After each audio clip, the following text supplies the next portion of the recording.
Edward VIII was born on June 23, 1894, at White Lodge in Richmond Park, London, as the eldest son of George V and Mary of Teck. His full name reflected a tradition of royal names honoring various ancestors and dynasties. He was the heir apparent to the British throne, carrying the weight of expectation from a young age. Educated privately, Edward was known for his charm, good looks, and social charisma.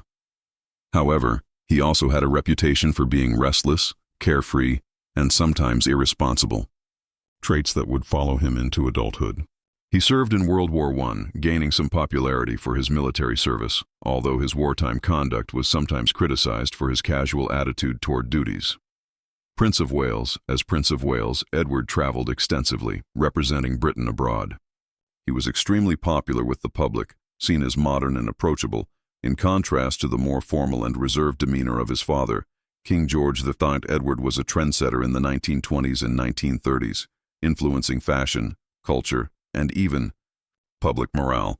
But behind the charm was a man who struggled with discipline and the strict expectations of monarchy. His personal life, including rumored affairs, often attracted attention and criticism. Ascension to the throne: Edward became king on January 20, 1936, following the death of his father, George V. He took the name Edward VIII, becoming the new monarch of the United Kingdom and the British dominions. His reign was immediately overshadowed by controversy. Edward had fallen in love with Wallis Simpson, an American divorcee, whose marital history made her unacceptable as a queen consort under the social and political norms of the time. The British government, the Church of England, and the public largely opposed the idea of her becoming queen. The abdication crisis: Edward faced a monumental choice: his love for Wallis Simpson or his duty to the crown. After weeks of negotiation, discussion, and pressure from the government, Edward chose love. On December 11, 1936, he abdicated the throne, famously stating that he could not carry out his duties without the support of the woman he loved.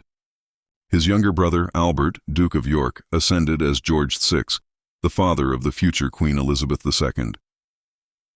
Edward's abdication shocked the world and created a constitutional crisis in Britain. It was unprecedented for a monarch to voluntarily give up the crown in modern times. Life as Duke of Windsor. After abdicating, Edward was given the title Duke of Windsor.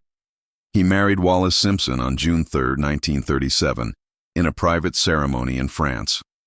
Their marriage was controversial, and they were largely shunned by British high society and the royal family.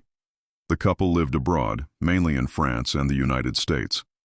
During World War II, Edward's sympathies toward Germany and his interactions with Nazi officials raised suspicions about his political loyalties, though he never held official power. His role was largely ceremonial and social, rather than political. Later years after the war, the Duke and Duchess of Windsor continued their life abroad, traveling extensively and living a life of luxury. They never had children, and Edward focused on social engagements, charity work, and maintaining his personal influence. Edward suffered from health issues later in life, including heart problems. He passed away on May 28, 1972, in Paris, France. Wallis Simpson survived him by almost 15 years, dying in 1986. Both are buried together in the Royal Burial Ground at Frogmore, Windsor.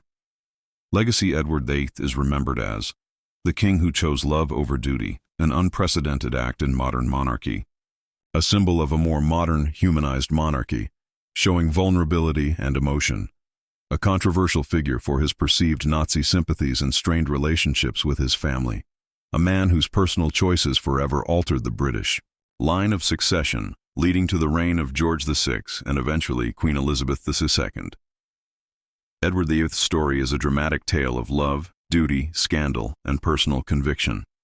His abdication remains one of the most famous events in royal history.